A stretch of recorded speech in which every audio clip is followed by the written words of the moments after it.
Welcome, everybody. Thank you all very much for showing up. This is the United Lodge of Theosophists at San Diego, and we are hosting what we're calling a presentation series called the Aquarian Almanac series. And that is based on an Aquarian Almanac that has different themes. The themes touch on different aspects of what we would call the second object, where we celebrate different festivals and seasons and holidays and so forth of different religious traditions and philosophies and philosophers and literature and so forth. But it's a way of tuning into different aspects of theosophical teaching from different points of view.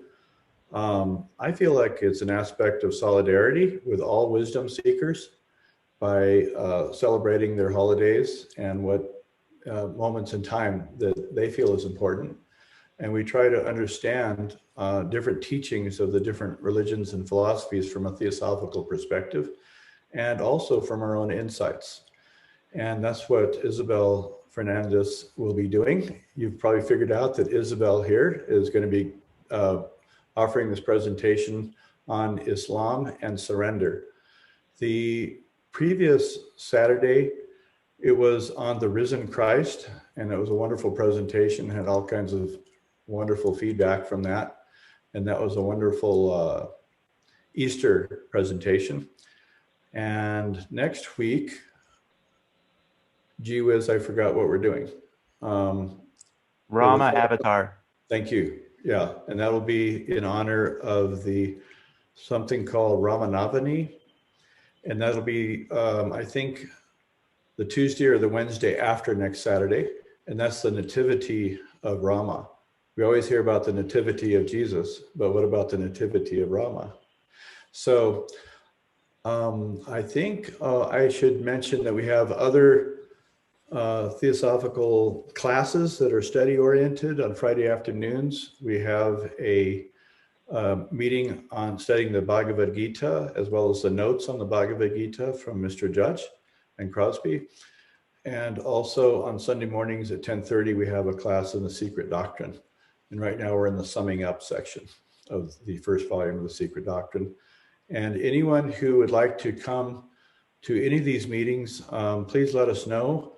I think in the invite, right, Kurt, there is a way to let us know that you'd like to get on the email list for any of these meetings. Yep, that invite goes out every week, Friday mornings. You can pass that on to anybody that you feel comfortable that isn't going to come in here and Zoom bomb us in some way, but there's a little link down there to go ahead and be added to the mailing list. We had a little bit of a trauma event the first 6 weeks ago because somebody sent it out to social media, and some hotshots kind of crashed the place and did not nice things. And that was very unfortunate. So kind of, I don't know why people do things like that, but it's very, very sad. And we definitely apologize for that happening. So without further ado, Isabel Fernandez, Ken, were you going to tell us about Isabel?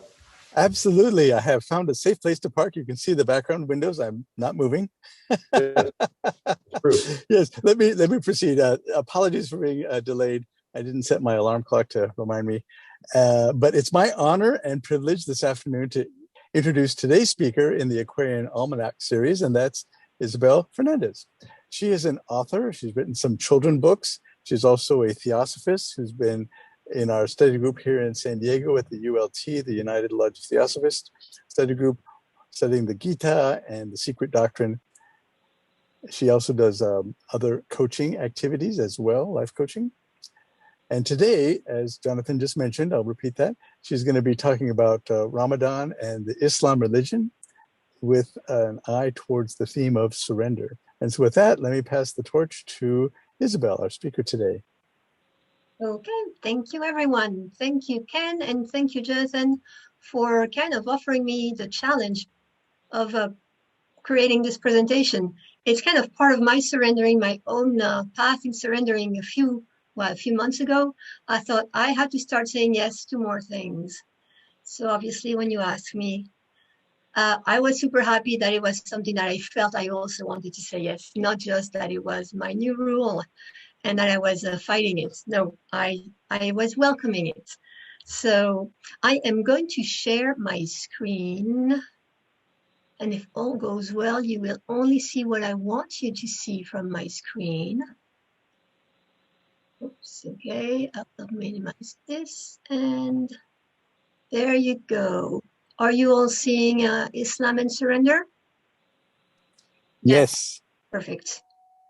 Okay, I am going to minimize a little bit this here.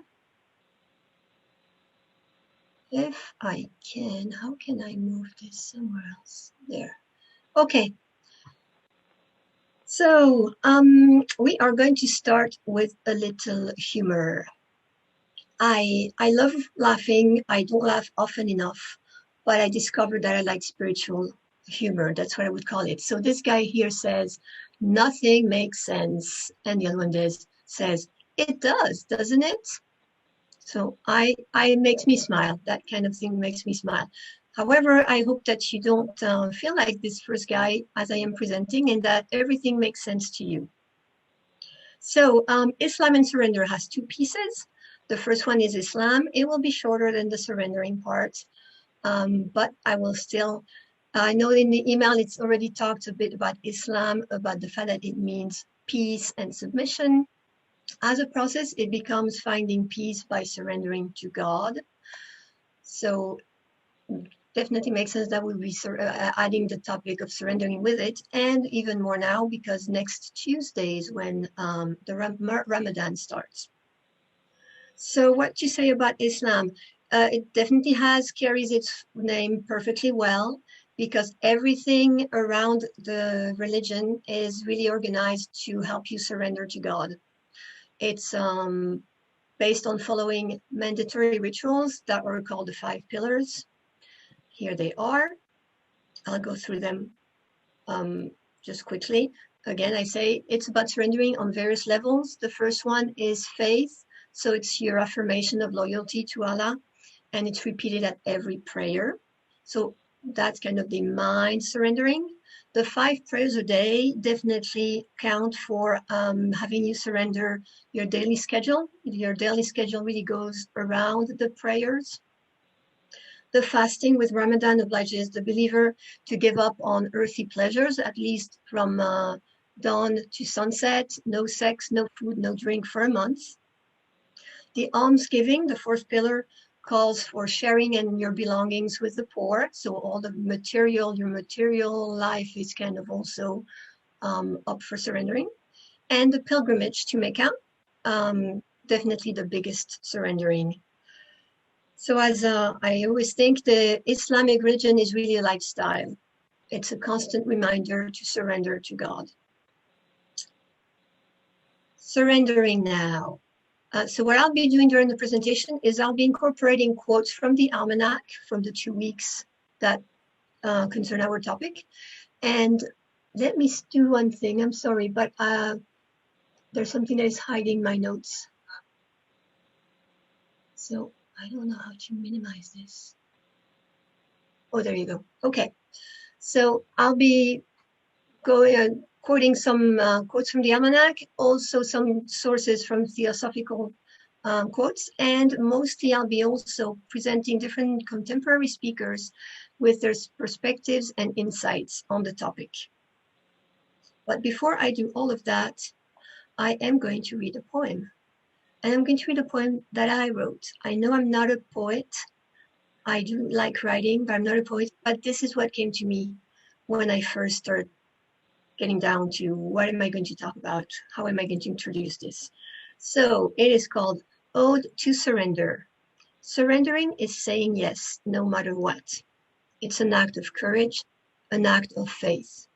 Surrendering is about humility, about accepting the limitations of the mind, about delegating the decisions to God, about recognizing that we are an instrument to a higher will, a soldier in a single universal army, a blade of grass in an infinite field of light. Surrendering is about wisdom, about knowing that we don't know and that we don't need to know, about knowing that we are bigger than we know, about realizing that it is time to let ourselves be led instead of leading, be acted upon instead of acting, about choosing the option to surrender and knowing that it is the one that leads us home. Surrendering is about courage, about yielding to what may come, about letting go of our grasp of the shore and floating with the waves of the current, about telling our ego goodbye, detaching from our attachments, facing our fears. It is also about going through the obstacle instead of around it, immersing ourselves into what is, ready to feel the discomfort. But real surrender is more than just surrendering. Real surrendering is both dropping all our expectations and embracing what is coming to us instead. It is fully opening to the opposite side, to the enemy we were fighting, resisting, rejecting, avoiding, or denying, and giving him wholeheartedly everything that we are. It is about becoming him, rooting for him. It's a journey of healing and reconciliation. Surrendering is answering our soul's call, no questions asked, unconditional surrendering as in unconditional love. And only once we really surrender can we hope to access a deep understanding of what is. Letting go of judgment and opening up to acceptance and equanimity, we're able to see, hear, feel, and savor what is. We are set free, liberated. We access the present moment. As we stop fighting and ease into what is, we relax and find peace. Leaving the illusion behind, we enter the light and meet with oneself, that is, with self, capital S, and with one. This is the present and eternal. This is when present and eternity meet, when reality and illusion meet, when we surrender. It is the promised land right here, right now. But to enter this land, reality, we have to drop our guns. That is our thoughts, beliefs, judgments, and preferences. Because reality doesn't argue and doesn't negotiate. Reality just is, and love is the only tool available to the visitor. Love as a promise to stay with what is and gaining access to the right action, manifesting our full potential for the benefit of all. All we need is love indeed. Surrender is our ticket to a journey from hell to paradise that all humans can equally travel to anytime for free every day. By fully receiving the gift of the present, being a partner in manifesting, bowing to what is, honoring our Creator, we can learn to thrive in devotion. Oops. So, first quote from the Almanac, I call it the facts. There are in thy soul two wills, an inferior will, which is for driving thee to things without and below, and a superior will, which is for drawing to things within and above. Jacob Boehme. When I read this, I see the human condition, the fact that we have two wills and that we have to make decisions between one or the other, decide all the time which one is going to win at every moment. So I have a question. What comes to my mind is this a fight? Is this really a fight, or is it a dance? And how can it become a dance instead of a fight? I think that it looks very different for all of us. To some, it can be from a constant fight or a graceful fight to a clumsy dance or even a harmonious dance. Somewhere in each of those scenarios, surrendering comes into place. I am going first to talk about Michael Singer, who sees this more as a collaboration. So let me go to a piece of, in his book, he talks about this piece that really exemplifies very well what he's saying about collaboration. He says one day he woke up, he felt very different. He no longer saw the lower aspect of himself and his personal issues as the enemy to destroy. He was definitely on a spiritual quest. And suddenly this thought came to his mind. And he realized that he needed to actually use those disturbed personal energies for his ascent. He calls it his ascent. He realized that since he was the problem, that it was probably the solution too. So he started feeling compassion also for the struggling person inside him, which was totally new to him. And later on, he realized, he read somewhere that the Bhagavad Gita says that it's that one should raise the self, the small self, with the big self, and not trample down the small self, which is what he had been doing. He said he was trying to get rid of his humanness, and that he definitely realized he needed to learn how to raise those lower energies up to assist on his journey. And I have the feeling that a lot of spiritual people have that struggle to kind of ignore or, ignore the lower self or reject it in a way. So this is the second quote from the Almanac. I call it the path, from Porphyry. We should divest ourselves of everything of a mortal nature which we have assumed. This is a very different perspective. It's much harsher. It really looks to me like a constant fight that even includes some guilt. He says we should divest ourselves. And also the whole quote implicitly rejects that will, the below and without the lower will. And it also talks about learning to give up what we have been given to enjoy, which kind of, to me, looks like the cycle of life. So this next quote is in the same kind of spirit. It talks about sacrifice. I'm going to read it first. This is no cruel life is no cruel burden, although it might look like it, imposed upon human beings by some capricious external power, but rather a festival, I love that word, in which there is continual learning and living and loving. But these cannot occur without unlearning, unloving, and undoing the excess of illusion of the past and illusion of the past. It is ultimately great sacrifice. It is a cleansing process of transmission and continuity.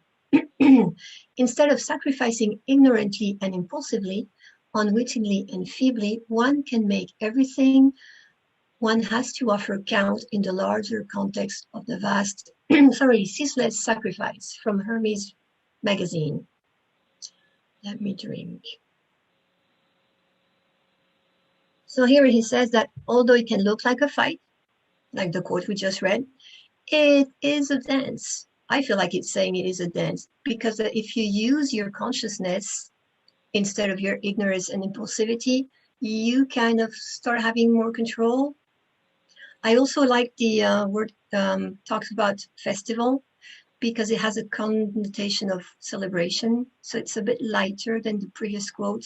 It's definitely saying it's a sacrifice, but it's just mostly because there's movement in this. It's about learning, unlearning, loving, unloving, about being flexible. So that we can celebrate the sacrifice and enjoy the process. I also love what Robert Thurman says. He calls all of this, he calls it a blissful vacation. I think it's a wonderful word for journey of life and unconditional happiness. I am now going to go to an example. I really want to give you a very concrete example of what it is to surrender in our daily lives. And for that, I'm going back to Michael Singer's book, where he says that one day he was coming back from a spiritual retreat, actually home. He lives in the woods. He had built his house recently, lives alone. He expected to hear nothing, just silence. And he started hearing the buzz of a circular saw. So, of course, super surprised and not particularly reassured. And he sees his friend who had helped him build his own house with a lady he doesn't know, and they were both building a house. So he gets close to them and he kind of says, what are you doing? He says, obviously, we're building a house. And he says, he reminds them, this is my place, right? And the lady, totally obnoxious, oblivious of what he's saying, says, "Oh, don't worry, I'm going to live here for a while, and when I'm done, it's yours, don't worry." And so he couldn't believe what he was hearing, and he decided to go meditate instead of answer. Very wise, right? So he goes meditate, and he's a spiritual. He's been meditating for a long time. So he immediately goes into becoming aware of his thoughts, and he hears himself say, "Oh my God, how can she even dare making this decision without asking me? How amazing! I can't believe this. This is totally whatever. This is totally amazing." And then he kind of switches on the other side, and he wonders to himself, what would be my inner talk right now if I wanted what's happening? So I'm going to read this piece because I think it's very nice. It says, his inner thought would be, what a miracle. God stepped in and started building me a second house without me even having to do a single thing. So he's kind of seeing the contrast between the two different options. What would happen in his head if he agreed with the situation, and what if he didn't, which is the case. So he decides that that the surrender part is that life is going to win. So he says, I don't care at all what I'm really thinking. This is not the issue. I am going to listen to what's happening outside. And because he wants to be free of himself, of his inner dialogue, whatever that dialogue is. So, of course, what does he do? He gets up, takes an apron, and he goes and helps. And what I love is that he says that after a little while, he says, it felt good building again. So I'll mention that. I'll talk about that later on. But so that's a perfect example in my mind of what it is to surrender, how difficult. Likes, dislikes, and preferences. So he talks a lot about that. He says that by surrendering the hold of those powerful forces, he realized he was allowing his life to be guided by a much more powerful force, obviously life itself. Which, in my opinion, that's where the dance comes into play, letting go of your personal reactions and opening up to the unfolding situation in front of you, which is a key element. He also says to each time ask yourself, what would I be doing right now if I didn't have those preferences? So whatever happens, what would I be doing if I didn't have those preferences? And I think that this is doubly wonderful because it feels to me like it's a win-win. It's a win, life wins because it gets our cooperation, and we win because we get free of our preferences that really keeps us small. So it's beneficial for everybody involved, us and life. Next slide is about the Tao of Sailing. In his other book, he compares the Tao of Sailing to life. And again, I'm going to just read a few pieces here. He says, in the Tao of Sailing, the balance point is not static. It's a dynamic equilibrium, which makes me think of that learning and unlearning that we have to go through all the time. You move from balance point to balance point, from center to center. You can't have any concepts or preferences when you're sailing. You have to let the forces move you, like in life. In the way, nothing is personal, like in life. You are merely an instrument in the hands of the forces, participating in the harmony of balance. I love that because it makes me think this is our mission in life. Whatever the content is, our real mission is to participate in the harmony of balance. You must reach the point where your whole interest lies in the balance and not in any personal preferences for how things should be. It's that way with all of life. The more you can work with the balance, the more you can just sail through life. Effortless action is what happens when you come into the Tao. Life happens, you're there, but you don't make it happen. There is no burden, there is no stress. The forces can take care of themselves as you sit in the center. That is the Tao. It's the most beautiful place in all of life. You can't touch it, but you can be at one with it. I think that's really powerful. I really like this analogy. Next, another quote that I really like too, of course. The great way is not difficult for those who have no preferences. Just what we were talking about. But I feel like saying it's not about accepting not to have what we want, but ultimately it's really about having no preferences. And that means going with the preferences of life. And that ends up being our preferences too. Like I was saying earlier about Singer enjoying building, it's like he did not know that he was going to enjoy it. So he did well in going with the preferences of life and not with his self-talk, his small self-talk, full of doubts, insecurities. That made him think, oh, no, I don't want anybody close to me. So that makes me think that life knows better. Of course, life knows better what's good for us. Next quote from the Almanac. The goal, the attitude of looking at everything with a smile, is the sign of a saintly soul. Sufi saying. Sufis being Muslims, of course. Here I really like the word a smile, because it's not a strong expression. It's not just screaming out, oh, how happy I am. It's more peaceful and detached. And it sounds like the Tao, the flow of the Tao, expressing always the middle. So talking about souls, still Singer, he talks about the seat of self, that's how he calls the soul, saying that we can live from there, watching everything that is outside. And that true spiritual beings, they live from there without effort. I love that because it really means that they stay inside and they're not triggered, right? The effort would be, usually I would consider that to me it's an effort to stay calm, but not for people who have good practice. And he says that if you sit enough inside, you can see, I think it's like a tunnel, like you could see the thoughts first, your emotions a bit further, and form life or the illusion, I would say. So that's the same in reality as the Hindu Atman and the Judeo-Christian soul, the Buddhist self with a big S. It's also the observer. And of course, we have access to it more if we meditate. But more about that later. He also talks about infinite energy. He actually describes it as a wellspring of beautiful energy inside ourselves.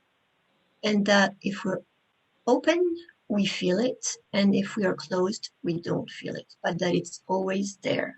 It's like a flow coming through us. It's the equivalent of the chi or shakti or spirit. It's what we feel when we're excited. And in my opinion, it's love. It's the feeling of love, the fire in us. He says, and I love this too, he says, under normal circumstances, our state of openness is left to psychological factors, which is very unfortunate because that makes it very unreliable, unpredictable, and not stable. This next slide is a beautiful way to talk about surrendering from Ram Dass.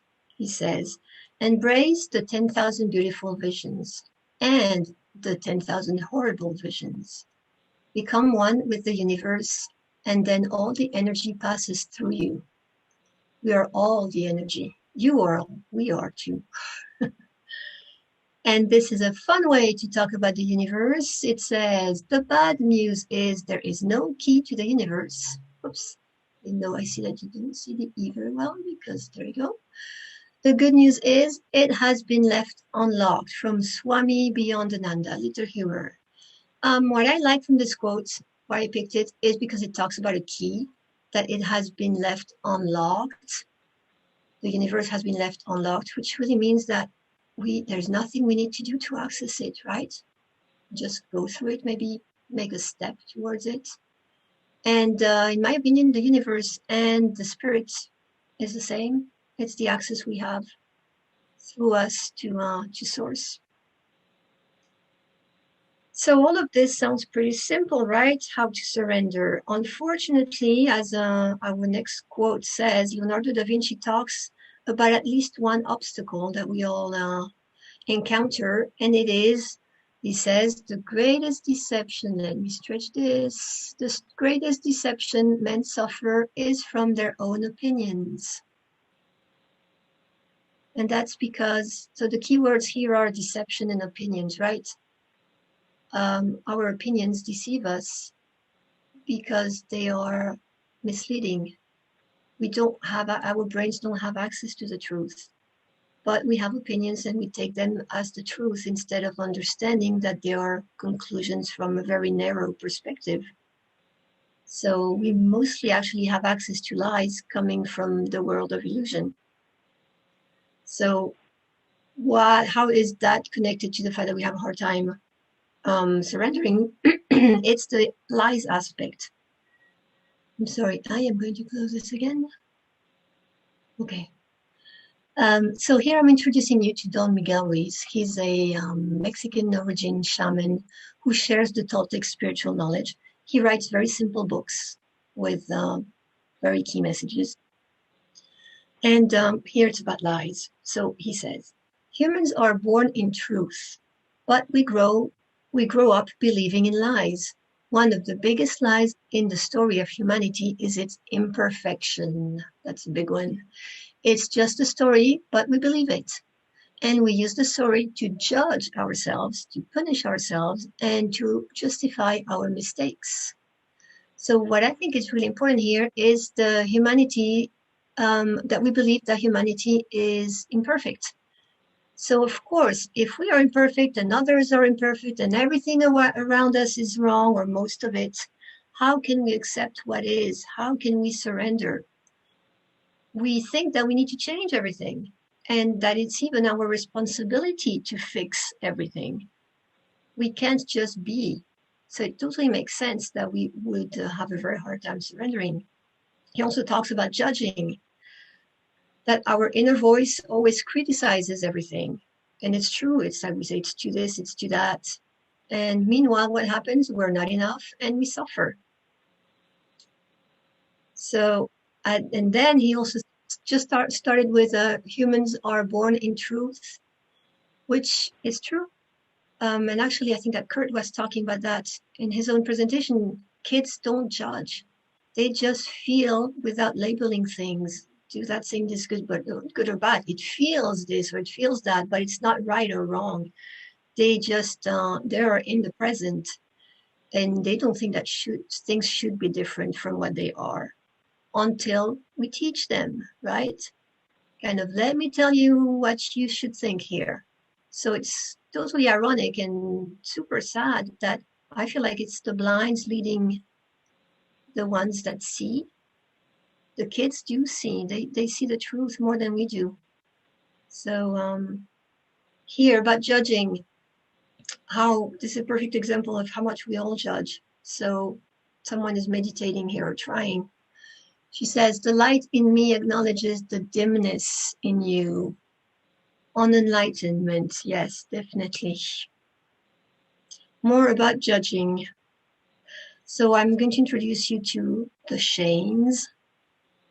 In their book, Practical Enlightenment, they have 3 principles that lead to instantaneous transformation. This one is beautiful. It says, anything you see without judging it completes itself.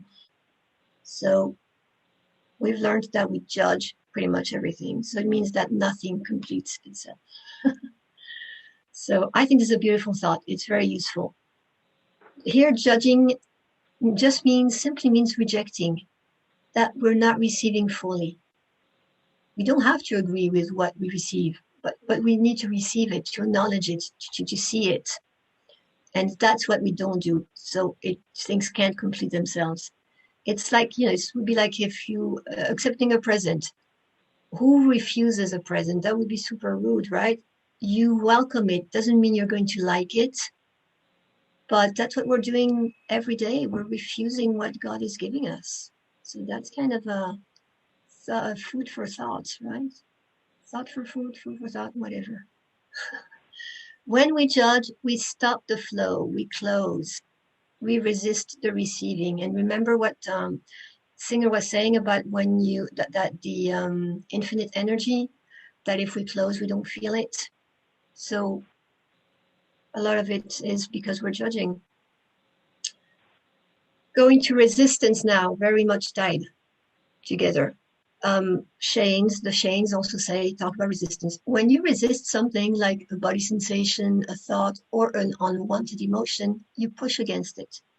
Once you resist something, you become what you resist. With awareness, you can train yourself to be a yes to this moment, however it is showing up. This includes, very important, being a yes to your upset, your own. If you feel disturbed, being upset is not a failure. You can simply notice it and move on. Simply seeing that you are upset without judging yourself is enough for it to dissolve. So being a yes to anything that shows up, even how you show up, which I think this is a lot about self-acceptance, right? Like we sometimes can accept something although we didn't want to, but when it's us, it's even harder. It feels like we think that sometimes there are things that are not meant to be. Well, even our difficulty is meant to be, and we need to accept it because it's not. It is perfect.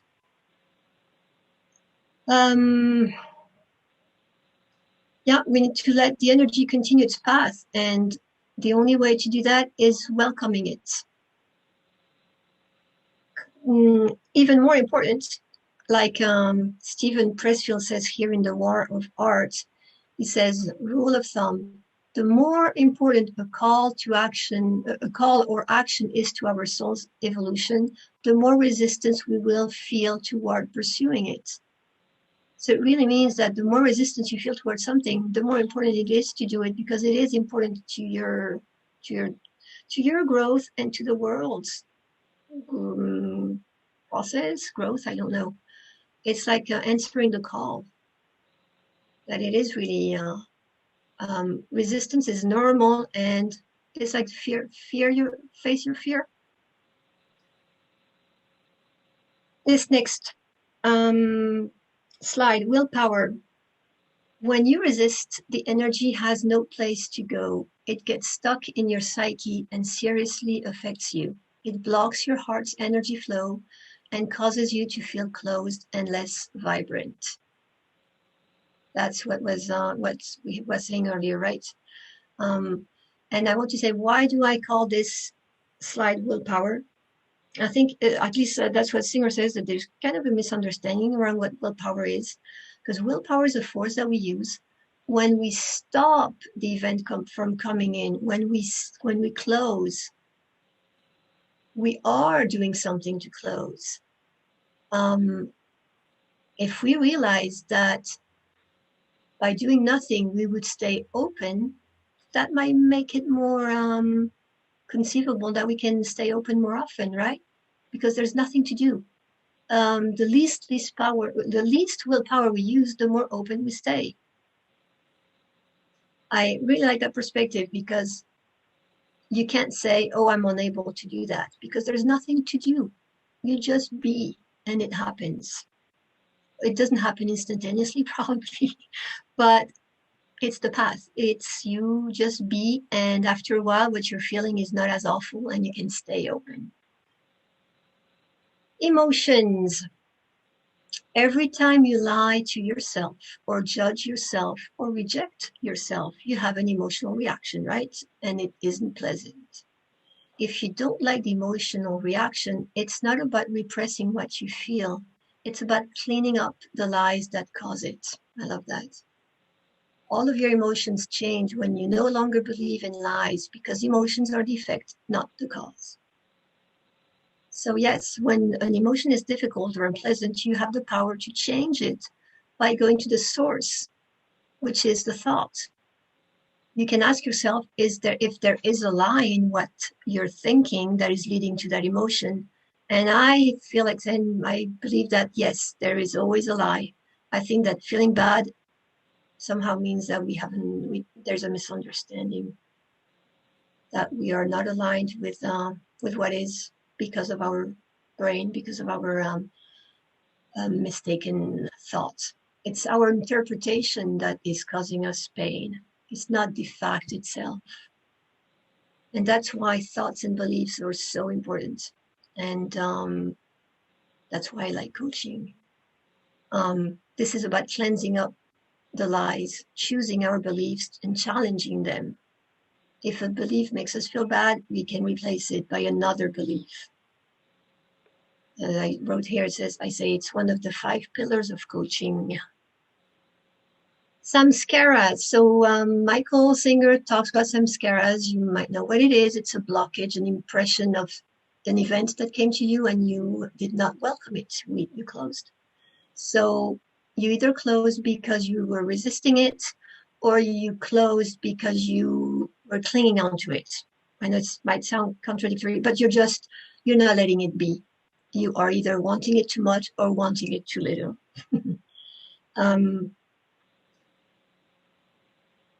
Then he says expansion within the contraction. In order not to create more samskaras, what we need to do is within that contraction, when we feel the hit, someone is insulting you and you kind of, oof, I want to close. Within that contraction, stay open so that energy can flow again and not. And I know I read somewhere, I think it was from Bruce Lipton, he talks about how energy and matter, how it goes from one stage to the other, how energy is just a wave, and that to become matter or form, it has to be contraction. That's kind of why everything that is somewhere suffers, because we are restricted. We're not in form, at least we're not infinite. We are temporarily constricted. What else do I want to say about this slide? Yes, it makes me think of like when someone smokes, smoke flows, right? If you put it in a soap bubble and you keep it, that will be a samskara. And you keep it in your heart. And the problem is that the more you have of those in your heart, the less you can feel the infinite energy flowing through you, which is a source of well-being. This quote here: do you want to try to change the world so it does not disturb your samskaras, or are you willing to go through this process of purification? He's saying, the more we accumulate samskaras, if you're not aware, if you're not conscious of things, you're going to start avoiding everything, because if there's a lot of events that are going to trigger the samskaras that you have in you, and they're going to create pain. So there's 2 ways here. There's either you accumulate them and your life becomes smaller and smaller, or you do the process of purification, which is you clean your samskaras. So once you're triggered, instead of avoiding them again, you really deal with them. And whatever comes to you that could be a potential samskara, you work with it and you stay open and it flows. And you stay connected to the source of well-being, and that is surrendering. Buddhist psychology. As much as Islam is wonderfully amazing about offering structure and discipline regarding surrendering, Buddhism is the best religion that offers a practical system to address our emotions. I'm not going to read the quote. I don't think it brings anything particular. Although, yeah, it does say that, if you are aware, if you stay aware of your true nature, if you're not aware of your true nature, you suffer endlessly, because you are invaded by greed, anger, envy, pride. But that if you are able to learn and focus your mind on overcoming them, then you get into the other side, the higher self, wisdom, generosity, tolerance, love, and all those good things. So it's about the work, there's also work there, of course, and it is in recognizing delusion. The way of the Bodhisattva really offers wonderful tools about how to deal with our emotions, with the kleshas, the paramitas, the three disciplines. It helps. The goal is to tame the mind, right? To end suffering. What I like here also from Pema Chodron, in her book No Time to Lose, she says the best antidote to misery is to stay present. And I love that because that's kind of the other path. One is if I'm in my head, I need to deal with all my emotions. But if I am able to be more in the present, then it's like a shortcut. I can stay in what is, and nothing is seen as a problem. So obviously it's a very common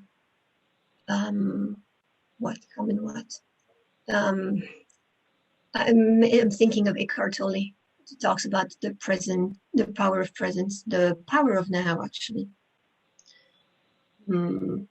which is again is a way to surrender constantly. I'll talk about that later. Emotions and the brain. I just wanted to touch on two little things here about the brain. Apparently, anger. And I love this from the book, How God Changes Your Brain. The authors call anger humanity's greatest enemy. I think it's so true because anger is the hardest emotion to control. And actually, why? Because it interrupts the flow to the frontal lobes. So we lose our ability to rationalize, which is what helps us when we feel an emotion. As I was saying earlier, we can link it to what thought do I have? How can I change that thought so I don't see the lie anymore. I'm not in the lie anymore. But when you are angry, you can't do that. You can't go through that process. And we all know that it's impossible to make someone angry see anything, rationalize or, So I love that thing about anger. The other thing I want to share is, I call it the road most traveled. Just reminding you that in your brain, whatever you do, wherever you think, creates a pathway. And the more you think that thing or do that thing, the more that pathway is encrusted and that path becomes clearer. It's like at first it's grass and then there's no grass, just dirt, and then there's asphalt. And the easier it becomes, so the less resistance you have in doing it.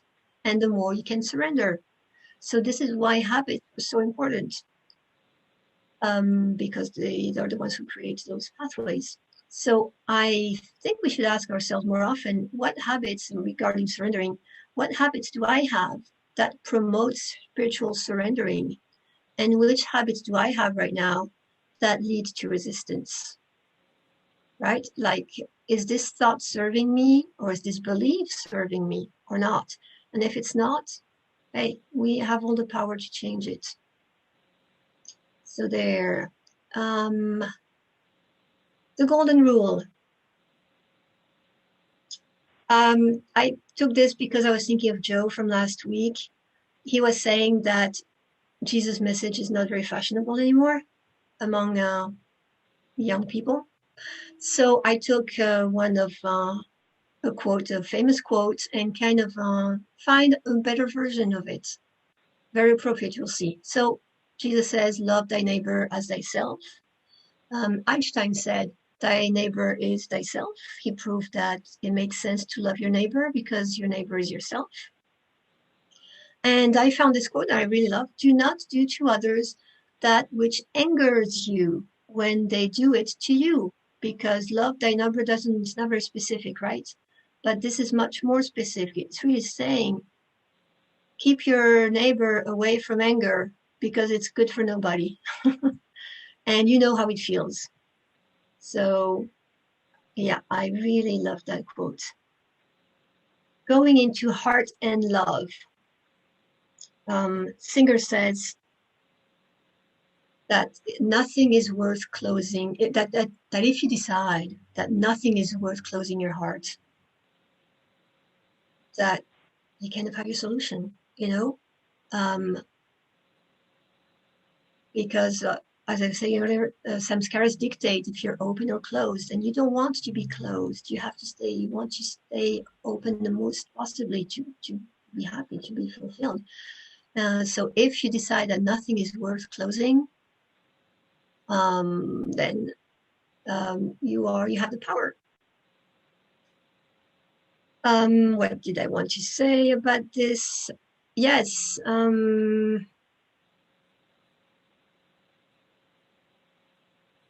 That's it. Let's go to the next. The heart in the center of the chakras. So the canes. Oh no, wait. I do want to say something about opening and closing. When we get something difficult, it's hard to not close, right? So the canes, the authors of one of the books I was showing, offer something very practical, and it is to really, as I was saying earlier, not to judge means to accept, to see the thing and to feel it. So they really suggest that every time you feel you are in pain, instead of avoiding it, turning your back and creating samskara, you really look at it, but you look at it under a more neutral way, more mathematical way, I feel like saying.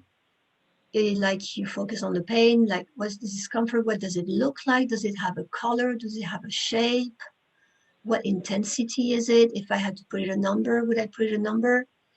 It's a way to acknowledge. I was thinking it's like kids, right? When they scream at you and you're ignoring them, they continue screaming. If you turn to them, they already stop screaming. If you really listen, then they start talking. You're really opening your heart to them. So it's the same for everything that happens to us. That is, again, surrendering. Now to the heart.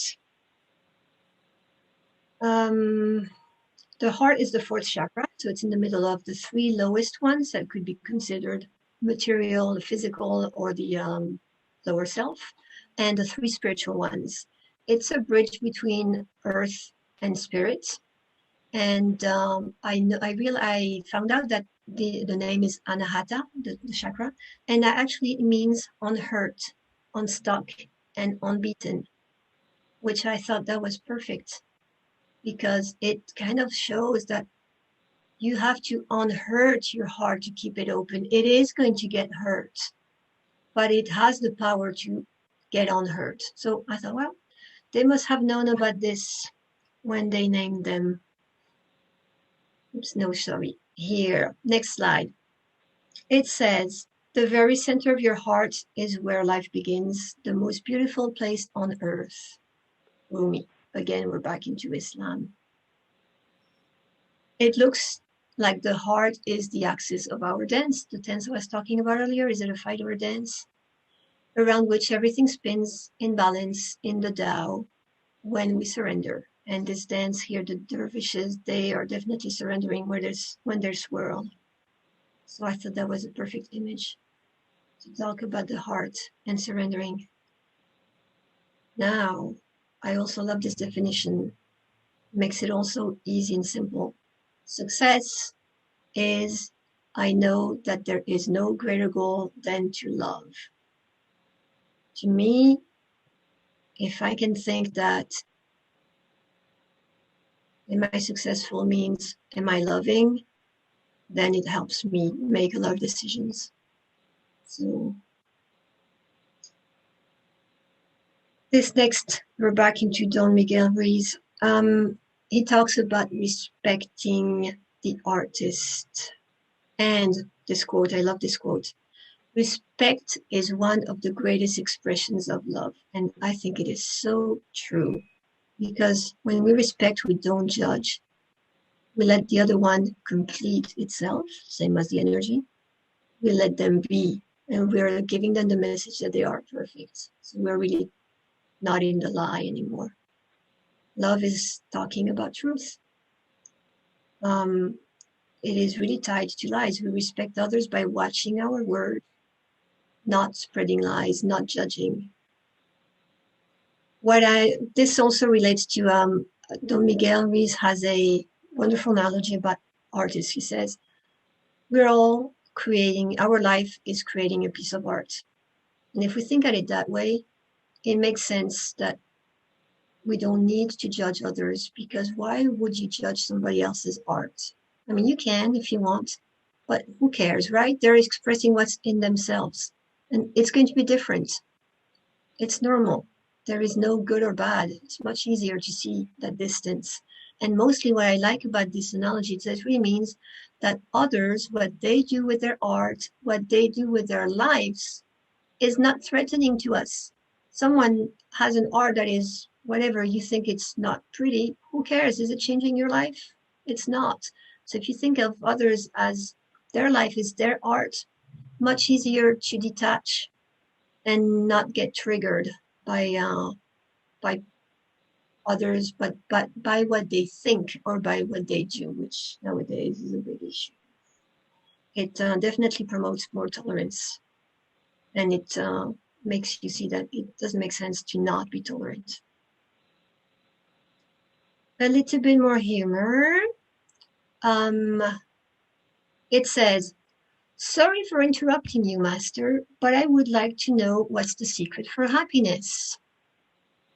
Do not argue with anyone, never. I don't think that's the secret for happiness. You're absolutely right. I think he doesn't know the secret. I love that. That makes me smile. A reminder, I think it's the last quote from the Almanac. God dwells wherever man lets him in. Hasidic saying. It makes so much sense, right? We're not alone in this. If we need help, we have it. It's inside us. It's that infinite energy. As simple as that. Surrendering. Egoism in the form of an I, I'm looking at the time. Sorry, egoism in the form of I am the doer resembles a great black and poisonous serpent. The antidote to its poison is recognition of the fact I am not the doer. This knowledge leads to happiness. And this is from the Ashtavakra Gita. I love that quote. We talked about it in the Gita group a few weeks ago, and I am borrowing it. It's the same message as the Tao of Sailing, that we're being moved. We're not the initiators of the moving. Simple. Becoming it. Ramdas, he says two things here that I really like. You get it all when there is no more you to have it. How ironic, right? Kind of, you get it all when you don't want it anymore. And he talks about children here. Lest you become as little children, you cannot enter the kingdom of heaven. Unless you start again, become that trusting, open, surrendered being, the energy can't come in. That's the kingdom of heaven. The energy, cosmic consciousness, the same thing. Yes, little children trust and they follow orders, right? We need to do the same. Take orders from the unfolding situation, like Michael Singer calls it, from God. Take a hint from around us. And mostly that means living in the now with our senses, not as much in our heads. This is why, to me, this is all a dance and a collaboration. Our lower selves is the one that gives us valuable messages on the outside world so we can pick the right action and follow the higher self. I'm getting towards the end, almost done. The ultimate reward. Whoever in acting dedicates his actions to the Supreme Spirit and puts aside all selfish interest in their result is untouched by sin, even as the leaf of the lotus is unaffected by the water's judge. I didn't mention this, but Don Miguel talks about the original sin with Adam and Eve being not sex, but being the lies from the snake. So, and he also says that sin means to go against, which in that case would mean to me go against the truth. So when we go with, we surrender doing the action and we don't focus on the result. We don't get more samskaras and we are karmaless, or at least from then on. Last little funny quote. More spiritually enlightened or less spiritually enlightened? Third eye exam. I love that. And obviously because I wear glasses, so I am very familiar. They should put 1, more spiritually enlightened, or 2. So you can pick the number. Okay, the end. That's my last slide. Desireless. This is my favorite avatar. Kriyananda asked Yogananda. Yogananda is, what is it, Master, that draws the soul back to earth after he has attained final liberation? Yogananda replied, he still keeps the desireless desire to help others. I think that. So in closing, I just wanted to say one thing about next week because it made me remember something. I don't know what spiritual leader I was reading. He was saying that when he gets angry or impatient or he needs that pause when something happens outside, he says Rama, Rama, Rama. So it makes sense now that I know that Rama means virtues and right actions. Kind of he's asking for the right action to come to him. So I thought that was wonderful and a good segue into next week. So there. Isabel, thank you very, very much. Can you hear me? Yes. Yeah, thank you very much for that very deep and profound and probing and thorough meditation on something that we all need so dearly. And I just was thinking that it was such your gentle voice, your compassionate insights are just the medicine that we all need, especially as this pandemic seems to come to a close and people are so, worried about everything. And you're helping us deal with it all. And it's just wonderful. Thank you so much for thinking this subject through so deeply and compassionately. Thank you.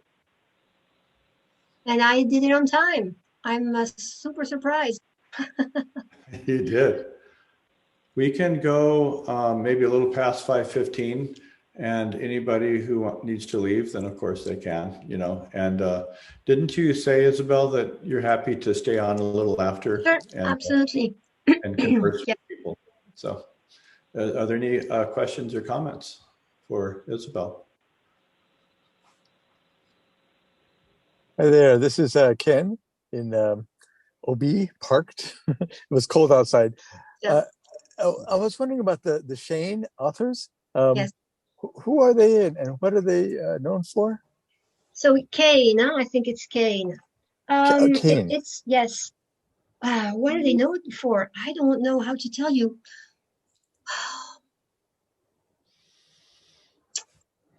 What can I say? It's to me, when I discovered them, it's like the getting to the point of what all of this is about. The energy, how things work. It's a lot about surrendering. It's a lot about what is, and stop living in your head, and just accept all of our levels of who we are. When I was talking about the physical part of things, we judge so much, right? That this is wrong. I should not be feeling this or pain, or I don't know. I just encourage you to read them if they appeal to you from the few things that I said. They have written a few books, so I can maybe give you another title too that is very similar, but it's so I don't know how to answer your question. It's kind of hard. No, that seems sufficient, that they help bring clarity on staying present. Yeah, I like that. No, I think I heard you. Yeah. And did you want to take some of the chats? you're pretty good with the technology of this. So I'll let Okay, you so manage should I that. read? Okay, so Joe says surrender suggests putting aside defenses, yes, but this seems to leave us vulnerable. How do we come to grips with vulnerability? Whoa, you know what? Me personally, I don't care about vulnerability. I think it's fake. I really don't care. I think that's actually what we need to do. Who cares what others think? What's the problem about being vulnerable? It's what others are going to say. I don't care what others say, right? We're all the same. It's like we're hiding. We're all hiding who we really are. And I think it's so stupid. Right? So good for vulnerability. It's another lie. I feel like saying it's a lie. So there, I hear my tone, my emotion in this. Judgment, as you said, can mean rejection or condemnation. However, judgment also can mean discernment. Yes, but not in this case, which is very necessary. Yes, of course. Yes, I am suffering. I need to discern between unhealthy modes of thought and action and a more constructive thinking, of course, and doing. I'm supposed to surrender that too. Yes, but you're not judging. Judging is rejecting in that sense. So it's not discerning. Discerning is just saying, which one will make me feel better? Towards which one do I need to go right now? What's the message of the universe? Which one does the universe want me to pick? That's not judging. That's being clever, yes, that is, but that's not judging. So that's what I would say to that. How do we come to grips with vulnerability? Again, perhaps that is where faith comes in. Surrender is a sacrifice. We sacrifice ourselves, our vulnerability, and have faith in what is unknown.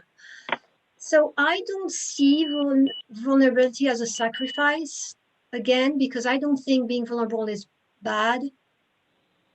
I don't think that showing your weaknesses is anything different from showing your strengths. It's just showing who you are. It's showing your heart. It's being open. So I think the sacrifice, to me, in the topic of surrendering, is more about the feeling the pain. It's not fun to feel the pain. Right? If someone says something insults you, again, simple example, it's hard. At first you are touched. But saying you touched me, I feel bad about it, that's being vulnerable in a way, right? Is that bad? No. It's being human. And we're all the same. Some hide it, some don't say it, some pretend. But there's really nothing to hide. So to me, God, the sacrifice is just, it's the discomfort. And again, I think it's because we're interpreting things wrong. Of course, if you hurt yourself, you hurt yourself. Whether you interpret it as I deserve it or I don't deserve it, doesn't make a difference. It's still pain, but just accepting that pain exists is our sacrifice. It's welcoming everything. It's being loving with everything, even the unpleasant. What else? How do we come? Oh no, I read that already. I would say that judgment is not discernment. Exactly. Discernment, true discernment of the Buddha and higher manas, whereas judgment is of our lower nature, our lower manas. Yes, you can see it that way. Okay, and Joe again. Nature makes use of both openness and closeness in practical ways. As was mentioned last week, the cocoon, is a phase of closeness that protects a tender phase of transformation, sorry. Aren't there times when we too need to be cognitively and emotionally close to protect our inner life? Yes, if we feel the need, but there is no law that says that when you're going through this or that. You need to feel the need. It's very personal, I think. Again, I think it's about, often we have a preconceived idea about how this means we're going to, back to the vulnerability, right? I need to close. Well, you only need to close if you don't want people to see your transformation. But if you're okay in people seeing you as an example of what it is to grow, stay open. But it's true that the butterfly, and I raise butterflies myself, Joe, and yes, they do that. But I think that the big difference with nature and us, well, we protect ourselves by living in houses. But maybe the physical protection is different from the emotional. I don't think we need to protect ourselves emotionally. You could feel the need, and that's totally okay. But it's not like the physical part. Hey, if you're with tigers around you, you'd better protect yourself. And still, some people can make in such a way that, you know, they keep the tigers away. I'm sure there's a way to do that. But so I think there's a difference between the physical protection of your body and your emotional protection. I don't think there's anything to protect. That if you are, because you can be strong in your weakness, right? You're going through something difficult because, hey, it's painful, someone dies. It's really hard, but you can be strong in it. So there. You know, I just want to thank you. This was amazing. I am seeing a spiritual teacher born, and I am so grateful. Thank you. Thank you. Thank you for saying it. It was very weird to talk without saying anybody, seeing anybody, hearing any comments, reactions. It was very weird. Thank you. Anyone else have any questions or comments or challenges or points of view that would, let's see here. Did I see? Oh, here we go. Thank you, Isabel. Thank you. Thank you, Paul. Yeah, you see that? Very. Yes. Yeah. That's very true. How you did that. It's very therapeutic, really, and soothing. Yeah. So.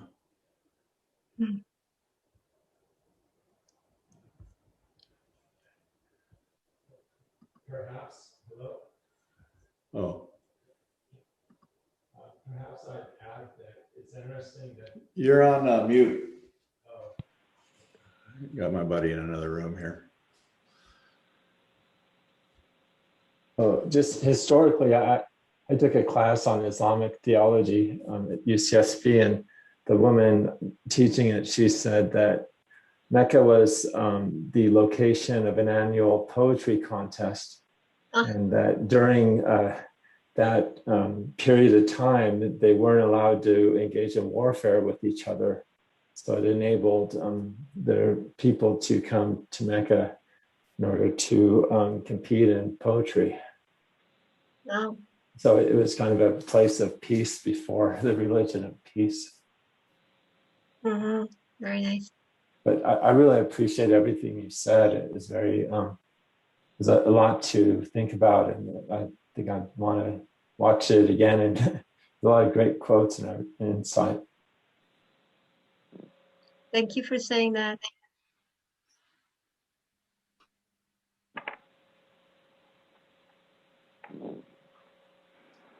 Ken here.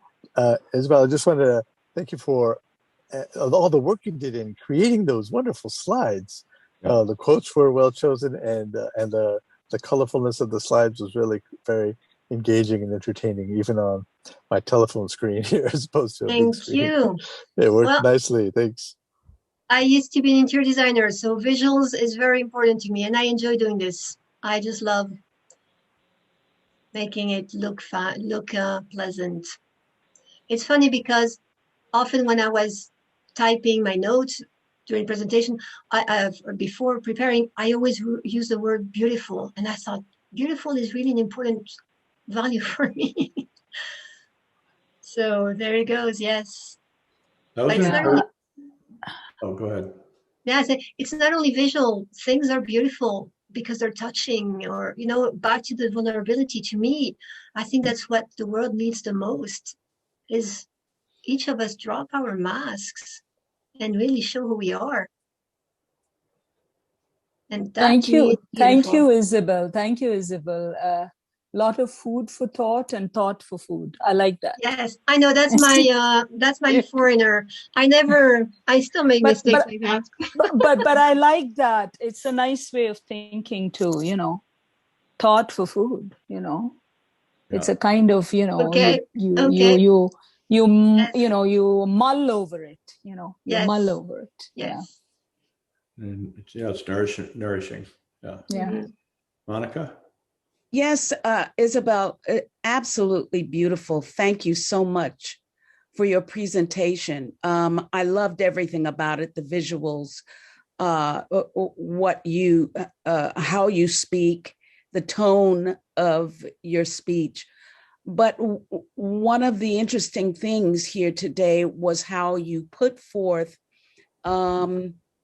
quotes from the contemporary people right now. I think that's very important with a view toward understanding that aspect of Islam, the surrender aspect of it, and all of it from a theosophical perspective. So I thought that that was just brilliant. Thank you. Well, I love that you say that, because my concern was, because I am not a theosophist, I don't read much of it. So I was kind of concerned that I did not go in there. And I thought, I'm not really going to go in there because I probably understand it less well than you do. And as a coach, I really am much more practical. So I thought, this is what I need to bring. Jonathan said, be who you are, right? Bring your own stuff. So I'm glad that it was useful to you, because, you know, that little judging part of me says, oh, no, they know better. Oh, no, just lovely. And I think just one more thing, by presenting these different viewpoints that are contemporary, that was very in itself theosophical. Mm-hmm. Yes, Yeah. I can see that. Yeah, So, exactly. thank you. Thank you. Isabel, I have a question. Mhm.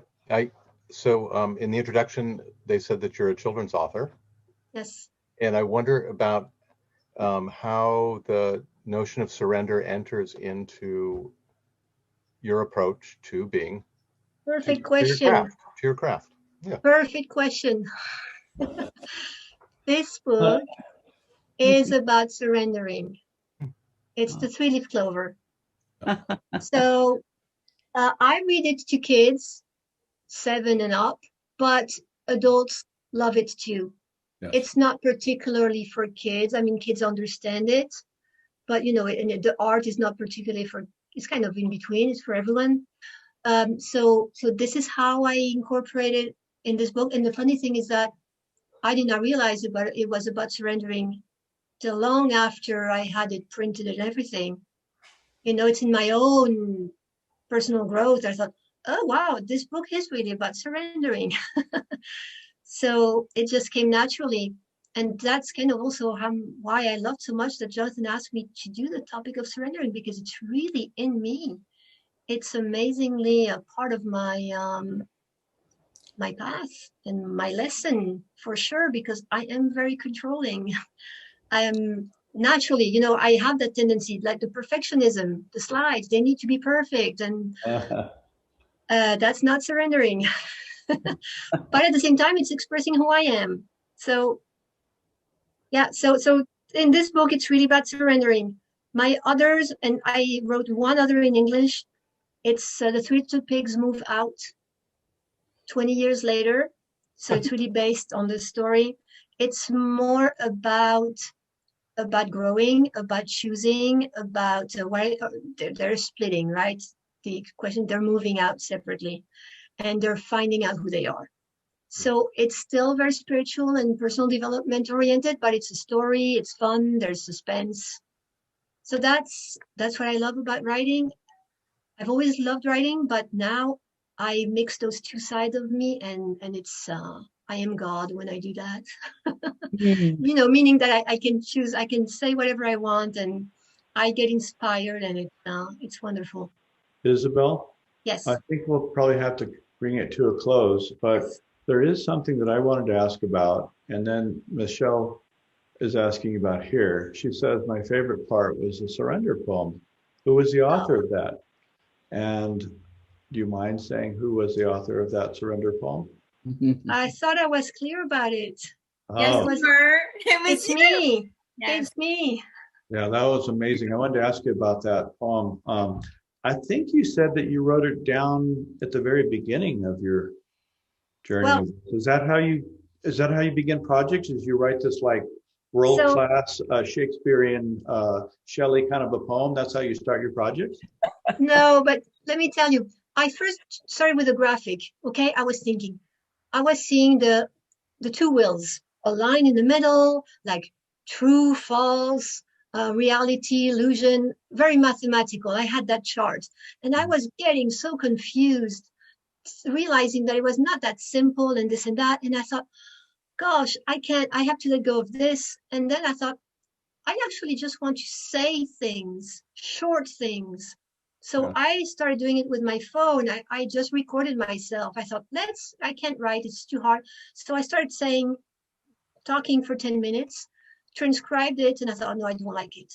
And I thought, but I like the idea. So I just started writing small sentences.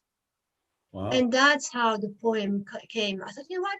I don't know more than anybody else. I'm just going to say what I feel surrendering is. Yeah. There's no lesson behind this, right? I don't know more than anybody else. I'm just going to say how I perceive surrendering. So, yeah. I think we can all learn from that. Thank you, Isabel, very, very much. And anyone who wants to participate in any more of these, you're welcome to. And there's a way to respond to Kurt's invitation by, it's not registering, but it's a way, I think you click on something to say, yes, I'd like to receive more of these. And that's also true with the Gita class on Friday afternoons and the Secret Doctrine class on Sunday mornings. Thank you, Isabel, once again, and thank you all very much for coming. And we will be hearing about Rama Avatar in a week from now. And as Kurt has said, that there's kind of a magic to this almanac in the way that there is a Janus aspect of looking backwards and looking forward, and there's a thread of continuity. Beautiful. Have a good week. Take care. Thank you. Thank you. Namaste. Take good care. Thank you. Bye. Take care, Bob. Bye, Bob.